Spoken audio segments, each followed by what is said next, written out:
एहसास रिश्तों का। रीना बेटा, तुम समझती क्यों नहीं?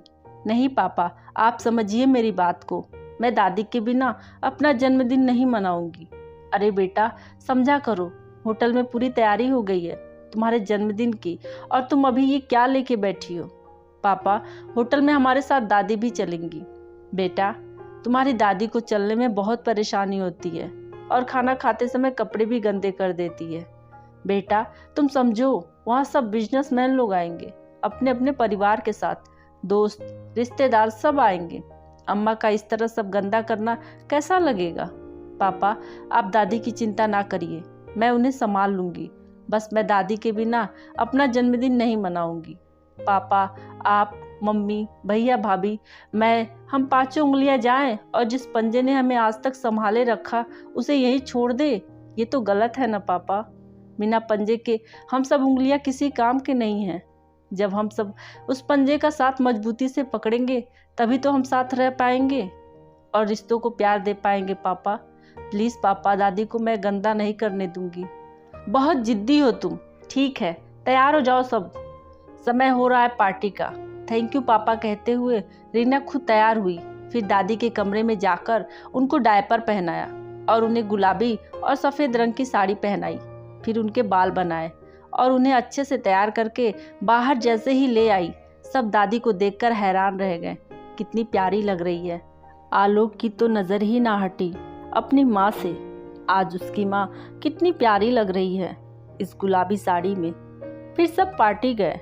वहाँ भी रीना अपनी दादी का पूरा ध्यान रख रही थी, साथ ही साथ आए हुए मेहमानों का अभिवादन भी कर रही थी। उसने केक भी अपनी दादी के साथ काटा और उनको अपने हाथ से खाना खिला रही थी। पार्टी बहुत अच्छे से संपन्न हुई और सभी घर आ गए।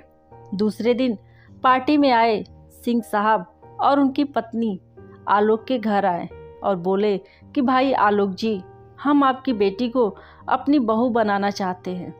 कल जब हम आपकी बेटी को देखे तो देखते रह गए। जो बच्ची अपनी दादी का इस तरह से ध्यान रख सकती है वो तो हमारे घर को स्वर्ग बना देगी। सिंह साहब की पत्नी ने अपनी झोली आगे बढ़ा दी और कहा कि हमें बस रीना को अपने घर की बहू बनाने दीजिए। अरुण को भी रीना बहुत पसंद है। आलोक अरुण को बहुत अच्छे से जानता था और वो भी चाहता था कि उसकी बेटी रीना की शादी सिंह साहब के बेटे अरुण से हो जाए। उसने कहा कि सिंह साहब, मैं भी यही चाहता हूँ कि रीना और अरुण की शादी हो जाए, पर मेरी बेटी रीना अभी महज 20 साल की ही है। इतनी जल्दी मैं उसकी शादी नहीं कर सकता। अभी उसे पढ़ना है, सीए की तैयारी कर रही है वो। आलोक जी, आप रोका कर दीजिए, शादी बाद में कर लेंगे, या रीना शादी के बाद पढ़ लेगी। अरुण भी सीए है। हम तो चाहते हैं कि रीना भी पढ़कर सीए बने और दोनों साथ में फर्म खोले, पर आप रिश्ता आज पक्का कर दीजिए। हमें हमारी सर्वगुण संपन्न रीना दे दीजिए। रीना से जब इस बारे में पूछा गया तो उसने भी हाँ कर दी, क्योंकि रीना भी अरुण को जानती थी। जब रिश्ता पक्का हुआ और सब मेहमान चले गए अपने घर, तब आलोक अपनी माँ के कमरे में गया। उसकी माँ उसे देखकर बोली, क्या हुआ बेटा? तब वो अपनी माँ की गोद में सिर रख कर बोला, माँ मुझे माफ़ कर दो।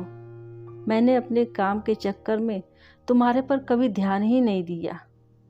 सही कह रही थी रीना, पंजा ही ना होगा तो हम उंगलियां किस काम की? पंजा होगा तभी तो मुट्ठी बनेगी, तभी तो अपनों के प्यार का एहसास होगा ना।